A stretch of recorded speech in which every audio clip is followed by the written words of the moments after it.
Proverbs 7, verse 1. Follow my advice, my son. Always treasure my commands. Obey my commands and live. Guard my instructions as you guard your own eyes. Now listen, what do you think of when you hear the word commands? All right? We're thinking rules. We're thinking restrictions, right? Nobody wants to be told what to do. We think those things slow us down. But listen to what Solomon says. He says, not only are commands good, but he says, I want you to treasure up my commands.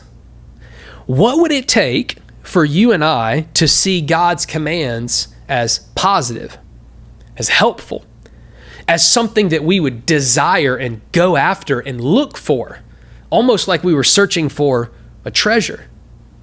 Well, he gives us the answer. Once you realize that the commands that God has actually help you, it'll change your total perspective.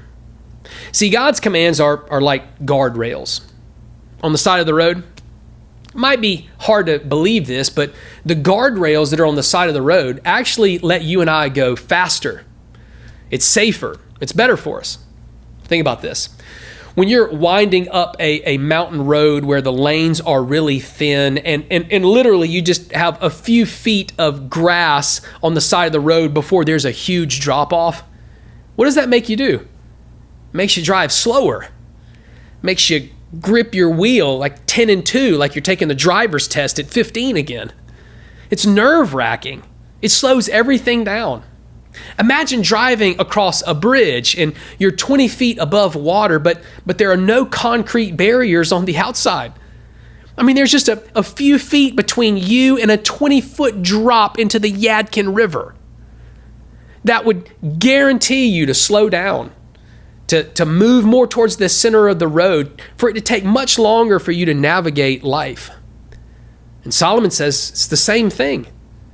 Man, these commands that God has, actually, when you put them into place, it makes you safer. You can navigate life faster. It's actually better. Those are treasures. Verse 24, so listen to me, my sons, and pay attention to my words. Don't let your hearts stray away towards her. Don't wander down her wayward path, for she has been the many ruin. Many men have come to be her victim. Her house is the road to the grave. Her bedroom is the den of death. Solomon says on one side, you have the commands of God that are wisdom. On the other side, you have the voice of folly that will lead you to your ultimate death. This voice screams out, do whatever you want to do. Drink whatever you want to drink. Smoke whatever you want to smoke. Sleep with whoever wants. Spend whatever money you want. Worry about the consequences later. Just do what makes you feel happy and what brings you satisfaction right now. Whatever you do, don't put any restrictions on your life. Come on. Don't you want it all? Don't you deserve to be happy? Don't you want anything that this life has to offer? And Solomon says that is a trap. A life with no commands and no rules and no restrictions. His language reminds me of the legend of the sirens. In Greek mythology, sirens were birds with the head of a woman, the torso. Now, in Roman tales, they look more like mermaids. Little Mermaid, the Starbucks logo, like that's what sirens were. The scaly tail of a fish with the torso and upper body of a woman. But the name siren is actually a compound word, which means extremely beautiful while simultaneously very dangerous.